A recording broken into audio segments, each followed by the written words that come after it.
Γράφει και σε ημερολόγιο. Μαλάκα, λέει στο ημερολόγιο σήμερα γάμισε ένα 16χρονο. Γι' αυτό το λόγο. Τον τύπο τον παράτησε η ίδια του η γκόμενα όταν μπήκε φυλακή. Γιατί άραγε ρε μαλάκα, γιατί? Δηλαδή, ξέρετε εσείς καμία κοπέλα να παρατάει το αγόρι της όταν μπαίνει φυλακή? Όχι, απλά την κοπέλα την είχε χιλιοκερατώσει ο παλιομαλάκας.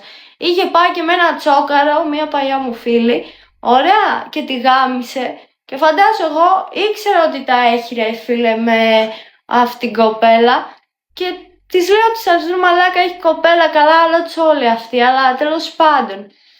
Και ο τύπος, ενώ του είπε η άλλη, έχεις κοπέλα, λέει, δεν με πειράζει, λέει, αλλά πάμε. Εντάξει, όχι ότι η άλλη πήγαινε καλύτερη, αλλά καταλάβετε τώρα. Την είχε χιλιακερατώσει την κοπέλα του ρε μαλάκα. Δεν χώραγε να περάσει από την πόρτα η κοπέλα. Τέλος πάντων, εκεί που θέλω να καταλήξω είναι ότι ο τύπος είχε μπει στο OnlyFans μου, ο Ιβάν Γκρέκο, και επειδή εγώ γνωρίζομαι με όλους μου τους σαμπ αρχικά, άρχιζε να μου το παίζει μετά υποτακτικός, χωρίς να έχουμε καυλατήσει, έτσι.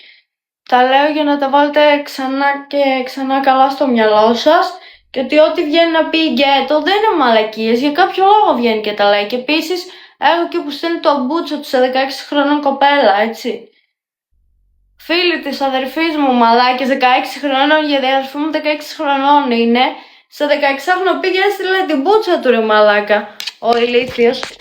Και σε άλλες του βγαίνει να είναι υποτακτικός και σε άλλες του βγαίνει να γαμίσει. Έχει διαταραχή το παιδί ρε μαλάκα, δεν ξέρει αν είναι Ολυμπιακός ή Παναθηναϊκός. Είναι μομιξία, είναι και τα δύο. Το γράφει και σε